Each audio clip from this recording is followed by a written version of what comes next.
오늘 본문 말씀은 신약성경 마가복음 10장 13절에서 16절 말씀입니다. 제가 먼저 읽겠습니다. 사람들이 예수께서 만져주심을 바라고 어린아이들을 데리고 오매 제자들이 꾸짖거늘 예수께서 보시고 노하시어 이르시되 어린아이들이 내게 오는 것을 용납하고 금하지 말라. 하나님의 나라가 이런 자의 것이니라. 내가 진실로 너에게 이르노니 누구든지 하나님의 나라를 어린아이와 같이 받들지 않는 자는 결단코 그곳에 들어가지 못하리라 하시고 그 어린아이들을 안고 그들 위에 안수하시고 축복하시니라. 아멘. 오늘은 본문의 말씀을 가지고 제목이 참 재밌습니다. 강아지 똥과 흙이 만나 꽃을 피우다 라는 말씀으로 함께 은혜를 나누도록 하겠습니다. 이스라엘에서는 정말 큰 명절들이 있는데 그 중에 대속죄일이라고 있습니다. 대속죄일은 정말 중요한 날입니다. 이스라엘 사람들이 1년에 날을 정해서 이 날에 모든 죄를 용서받는 말 그대로 대속죄일 날입니다. 이날 대제사장이 지성소에 들어갈 때에 다리에 발에 방울을 달고 들어갑니다. 왜냐하면 1년에 한 번 지성소에서 하나님을 공식적으로 만나는 날입니다. 그런데 만약 대제사장이 죄를 짓고 죄가 많으면은 혹시 하나님 앞에서 죽을 수도 있습니다. 그래서 발에 방울을 달고 들어가는 것은 방울이 딸랑딸랑딸랑 소리가 나면은 대제사장이 살아있는 겁니다. 그렇게 정말 어미하고 존엄하신 하나님 앞에 대제사장이 지성소에 들어가서 이스라엘 온 백성들의 죄를 용서함 받는 또 용서를 구하는 날이 대속죄일입니다. 그런데 오늘 본문 13절에 보면 사람들이 예수께서 만져주심을 바라고 어린아이들을 데리고 오매 그럽니다. 이스라엘 사람들은 대속죄일이 끝나고 부모들이 어린아이를 랍비들에게 데리고 와서 만져주기를 바라고 또 기도해 주기를 바라고 축복해 주기를 바라서 랍비들에게 자신의 어린아이들을 데리고 옵니다. 오늘 본문에서도 사람들이 예수께서 만져주심을 바라고 그러니까 예수님을 큰 선생님으로 보시고 예수님에게 안수하여 주기를 바라면서 어린아이들을 데리고 옵니다. 그러니까 이 날이 아마도 대속죄일 날인 것 같습니다. 이날 이스라엘의 온 백성들이 죄 용서를 받고 그리고 자기의 자녀들에게는 복을 빌어주는 그러한 날이 됩니다. 그러한 날에 사람들이 예수님에게 어린아이들을 데리고 오는데 제자들이 꾸짖습니다. 왜 꾸짖을까요? 이유는 그렇습니다. 그때 당시 어린아이의 존재는 굉장히 미미하고 작습니다. 그러니까 어린아이에게 관심을 갖지 않습니다. 그리고 또 어린아이를 상대하는 일은 굉장히 한가하고 작고 하지 않아도 되고 시간 낭비라고 많은 사람들이 생각을 했습니다. 그러니까 지금 이 시간에는 어린아이를 데리고 예수님이 함께하는 것이 참 무의미하고 한가하다는 겁니다.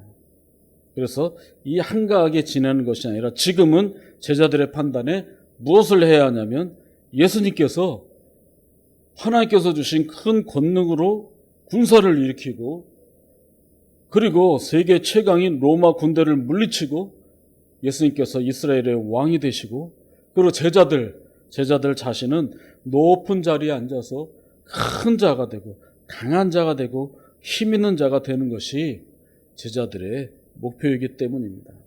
제자들의 목표가 그런데 많은 부모들이 어린아이들을 데리고 와서 예수님 앞에 시간을 보내는 것을 보고 제자들은 굉장히 못마땅했습니다. 그래서 그 어미와 아비들을 보고 제자들은 꾸짖었습니다. 그런데 이미 베드로는 오늘 본문에 나오는 제자들처럼 예수님을 꾸짖은 적이 있습니다. 왜 꾸짖었냐면 예수님께서는 내가 이제 죽고 사흘 만에 부활할 것이다 라는 예언을 예수님께서 하신 적이 있습니다. 그 내용을 들은 베드로는 못마땅했습니다. 왜냐하면 베드로의 뜻과 달랐기 때문입니다. 베드로의 뜻은 무엇이냐면 제가 좀 아까 말씀드린 대로 예수님이 로마를 물리치고 왕이 되시고 군사적인 메시아가 되셔서 그 예수님을 따르는 제자들은 높은 자리에 앉고 힘 있는 자가 되는 것이 목표였기 때문입니다. 예수님은 제자들에게 인자는 섬김을 받으려는 것이 아니라 섬기러 왔다고 말씀하셨는데 제자들은 그 말뜻을 알아듣지 못하고 제자들은 스스로 섬기기보다는 섬김을 받으려고 하고 대접받기를 제자들은 원했습니다. 예수님은 그것이 아니다. 내가 죽고 사흘 만에 다시 부활한다 하는 이 말씀을 하시지만 제자들의 귀에는 들어오지 않습니다.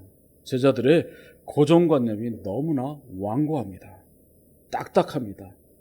예수님과 함께 새 시대를 사는 것이 아니라 옛 시대, 올바르지 못하고 참 불의한 옛 시대를 끝까지 지키려고 합니다. 이 제자들의 모습은 오늘을 사는 이 세상과 똑같습니다. 작고 연약하고 힘없는 존재는 무시합니다. 그리고 높아지기를 원하고 힘 있는 자가 되기를 원하고 군림하기를 원하고 섬기기보다는 섬김을 받으려고 하는, 대접을 받으려고 하는 이 세상과 예수님 당시의 제자들의 생각은 너무나 유사합니다. 그러면 여러분은 어떠한 존재입니까? 여러분들은 작은 자입니까? 큰 자입니까? 그리고 여러분들은 어떤 것을 지향합니까? 높아지길 원합니까? 그리고 여러분들의 자녀는 어떠한 자녀가 되기를 원합니까? 참 재밌고 또 때로는 아이러니하고 또 때로는 답답한 것이 뭐냐면 요즘의 세상을 봐도 또 예전의 세상을 봐도 이 세상은 동일하게 처음에는 순수한 사람, 그리고 순수한 집단, 그리고 처음에는 참 거룩하고 착하고 좋은 사람, 또 그 사람들이 모인 그 집단이 있는데 누구나 봐도 처음에 저 순수했던 그 사람들, 나중에 그렇게 되지 않을 것 같은데 이런 사람들이 한 단계 한 단계 올라가고 높아지고 마지막에는 권력의 최정점에 서면은 사람들이 달라집니다. 시작할 때는 굉장히 순수하게 많은 사람들을 복되게 하기 위해서 시작을 했는데 그 단체가 되고 단체에 사람들이 많아지고 돈이 많이 모이고 또 그것에 장이 되면은 처음에 생각했던 순수한 모습이 온데간데 없어집니다. 여러분, 얼마 전에 우리나라에 일제시대 위안부로 갔던 그 사람들을 도와주는 정의연대라는 것이 있습니다. 그리고 그것을 책임지던 사람이 국회의원이 되었습니다. 그런데 가만히 보니까 거기에 있는 위안부 할머니들을 도와주기보다는 처음에는 그랬겠죠. 처음에는 순수하게 위안부 할머니들을 도와주는 단체였는데 돈이 많아지고 힘이 세지니까 치부를 하고 자기 집을 넓히고 자기가 그 돈을 착복하는 경우도 있습니다. 그리고 불교 조계종에서는 나눔의 집이라고 동일하게 위안부 할머니들을 도와주는 단체가 있습니다. 그런데 그곳에 돈이 굉장히 많이 몰렸습니다. 많은 사람들이 위안부 할머니를 도와주라고 많은 사람들이 기부를 했습니다.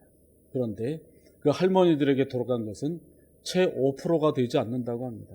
나머지 돈은 어디 갔는지 모릅니다. 이 일을 했던 사람들 처음에는 안 그랬죠. 그런데 많아지고 사람이 많아지고 돈도 많아지고 힘이 세지면은 처음에 순수한 것이 없어집니다. 여러분, 문학하는 사람들도 그렇습니다. 시인들도 그렇습니다. 소설가도 그렇습니다. 처음에는 굉장히 순수한 글을 씁니다. 그리고 정부나 지도자가 부패하면은 소설이나 시로 저항을 하고 그 길이 아니고 정말 올바른 길을 가라고 외쳤던 그러한 문학가들이 있습니다. 그런데 그러한 문학가들도 인기가 많아지고 또 자기의 책에 인세가 많아지고 그리고 어떤 문학단체의 장이 되고 그러면은 스스로 권력이 됩니다. 그래서 어떤 고은이라는 시인 같은 경우에도 처음에는 정말 엄청난 사람이었는데 나중에는 참 불의한 일에 연루가 되고 예전의 순수한 모습은 없어지는 경우도 굉장히 많습니다. 목사들도 예외가 아닙니다. 목사들도 처음에 안수받고 목회를 시작할 때는 정말 성도들을 위해서 또 하나님의 영광을 위해서 순수하게 일을 시작하지만 교회가 커지고 교회에 힘이 생기고 노회장이 되고 총회장이 되고 하면은 사람들에게 섬김을 받으려고 합니다. 섬기기보다는 섬김을 받으려고 합니다. 그리고 곳곳에 내 힘으로 영향력을 미치려고 합니다. 하나님의 영향력은 없습니다. 참 곳곳에 불의가 넘쳐납니다. 예수님 당시에 대제사장 역시 마찬가지입니다. 제사장이 돼서 처음 일을 할 때 정말 순수하게 일을 했지만 높아졌을 때 대제사장은 한 정치 권력이 되고 예수님을 방해하고 회방하고 죽이려고 하는 존재까지 대제사장이 되었습니다. 이처럼 세상은 작고 순수하고 어린아이에게 향하기보다는 힘있고 능력있고 높은 곳을 지향합니다. 이러한 시대에 우리들이 돌아볼 사람이 한 사람 있습니다. 여러분 혹시 권정생이라고 알고 계십니까? 권정생입니다. 동화 작가입니다. 여러분들 예전에 TV에서 또 영화로도 소개가 됐는데 TV 드라마로 인기를 끌었던 몽실언니라는 그러한 드라마도 있었습니다. 이 몽실언니의 저자가 바로 권정생이라는 사람입니다. 이 몽실언니 보면은 이 몽실이란 이 사람의 인생이 참 작가 권정생하고 비슷합니다. 정말 힘들고 어려운 시대를 삽니다. 일제시대를 살고 또 6.25 전쟁을 견뎌나가는 과정에서 참 폐병도 걸리고 부모님도 죽고 그런데 배다른 동생들도 다 키워야 하고 그 가운데서 많은 고통을 이겨나가는 그 몽실언니라는 그 책을 통해서 작가 자신의 모습을 보여주고 있습니다. 이런 권정생이라는 동화 작가가 처음에 동화로 이름을 얻게 된 동화 이름이 뭐냐면 바로 강아지 똥입니다. 이 강아지 똥이라는 이 글을 쓴 권정생이라는 사람은 일제시대에 태어났습니다. 그리고 일본에서 태어났습니다. 고단한 삶을 살았습니다. 부모님이 힘이 전혀 없었습니다. 해방이 돼서 귀국을 하게 되고 주변에 혼자만 남았습니다. 주변에 도와주는 사람이 한 명도 없습니다. 중요한 것은 바로 그것입니다. 주변에 도와주는 사람이 한 명도 없습니다. 여러분들 잘 보십시오. 여러분들은 그래도 부모님도 있고 아내도 있고 남편도 있고 또 자녀도 있고 또 일가 친척들도 있고 또 주변에 여러분들과 가까운 이웃사촌들도 있습니다. 힘들고 어려울 때 주변에 어떤 한 사람만 제대로 도와줘도 참 힘듦을 이겨나갈 수가 있습니다. 그런데 권정생이라는 사람은 아무도 도와주는 사람 없고 가진 것도 하나도 없습니다. 그러한 가운데에서 몸에도 그때 당시에 많이 걸렸던 폐병이 몸에 생깁니다. 그리고 온몸이 아픕니다. 이 온몸의 고통이 이 사람은 죽을 때까지 늘 있었습니다. 그래서 자기의 고통을 어떻게 표현했냐면 평생 등에 쌀 한 가마니를 지고 다니는 그 고통이 평생 또 죽을 때까지 있었다고 합니다. 그러니까 고통을 늘 달고 살았던 사람이 마음의 고통, 육신의 고통을 달고 살았던 사람이 이 권정생이라는 작가입니다. 이 사람이 한국에 돌아와서 경북 안동의 작은 교회에 종탑 옆에 작은 집을 짓고 그 교회에 종지기로 살았습니다. 종지기 해야 겨우 먹을 것 누가 교인들이 갖다 줄까요? 그것도 경북 안동에, 그것도 시내가 아니라 먼 시골에 조그만 사람도 얼마 되지 않는 교회의 종직입니다. 이 권정생이라는 작가가 일본에서 자랄 때 어릴 때 어떤 한 친구가 성경책을 주었습니다. 그 성경책을 매일 읽었습니다. 비록 힘들고 어려워도 하나님의 말씀이 그 안에 있었기 때문에 이 안동에서 종지기 할 때에도 하나님께서 나와 함께 하신다는 것을 절대 잊지 않고 살았습니다. 그러나 고통은 여전히 계속됐습니다. 그런데 그 고통 속에서 넘어지고 좌절하는 것이 아니라 이 사람은 고통 속에서 하나님을 봅니다. 하나님을 절대적으로 의지합니다. 그리고 말씀을 늘 읽습니다. 그리고 기도하며 하나님과 늘 교류를 합니다. 그리고 하나님의 말씀에 은혜 받습니다. 그리고 어디를 바라보냐면 높은 곳 힘 있는 사람이 아니라 아주 힘없고 연약해 보이는 어린아이들을 바라봅니다. 그리고 그 어린아이들을 위해서 동화를 씁니다. 그런데 여러분, 동화는 돈이 안 됩니다. 그런데 어린이들에게는 희망이 있습니다.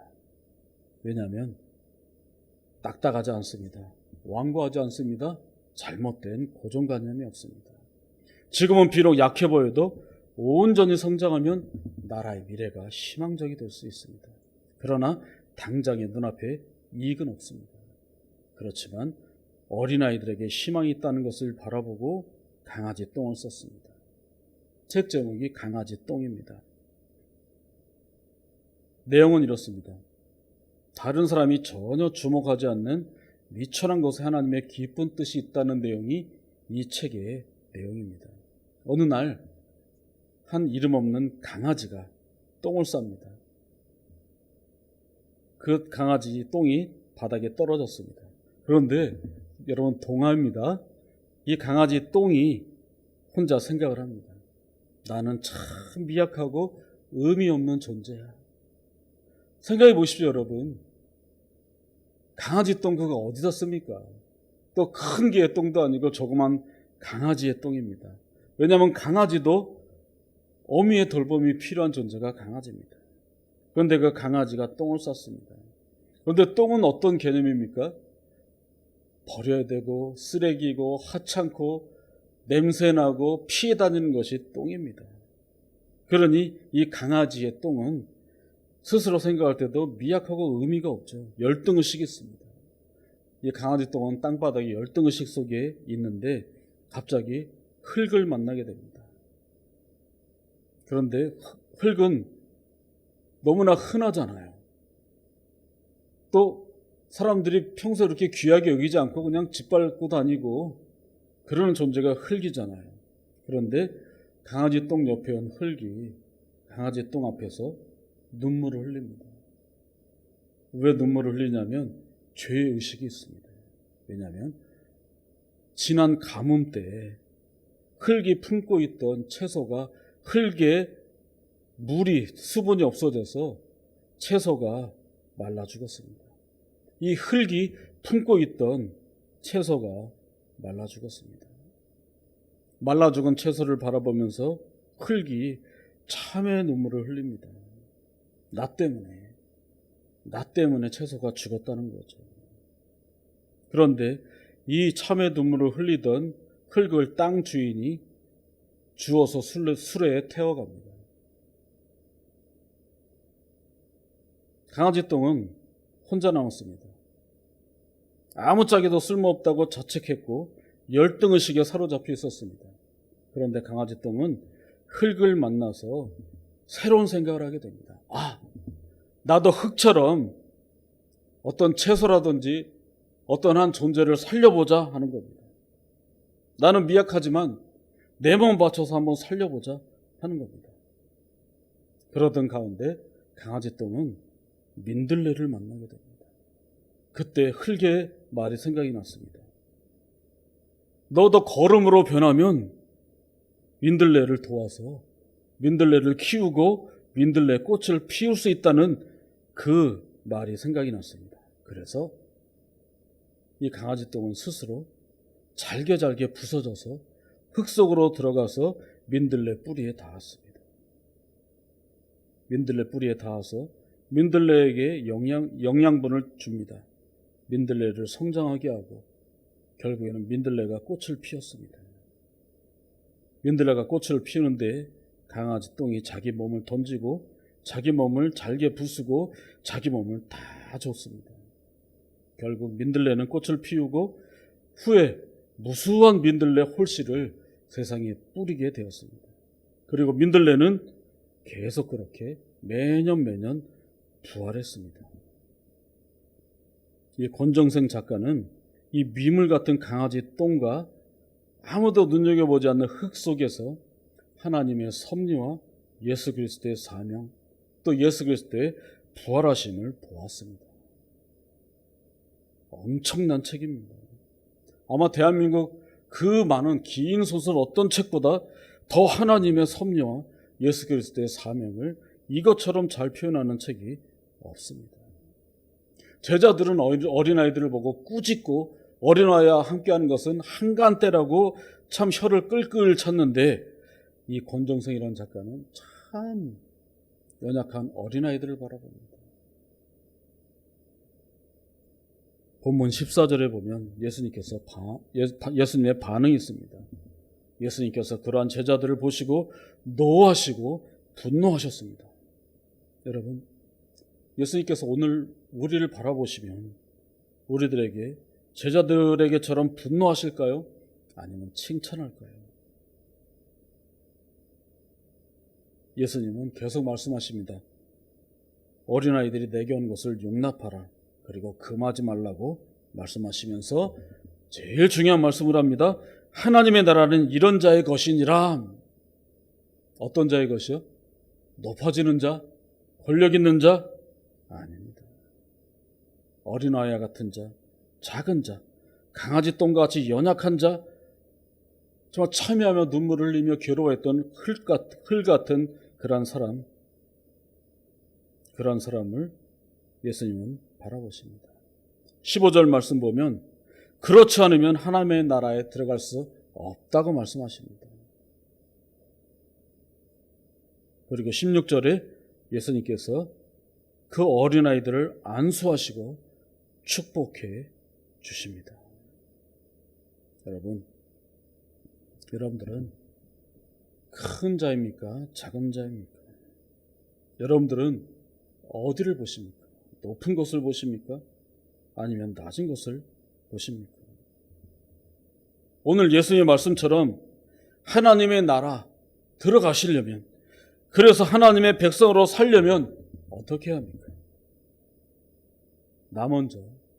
여러분들이 먼저 강아지 똥처럼 변화되고 잘게 부서져서 어떤 다른 존재를 살리는 사람이 돼야 합니다.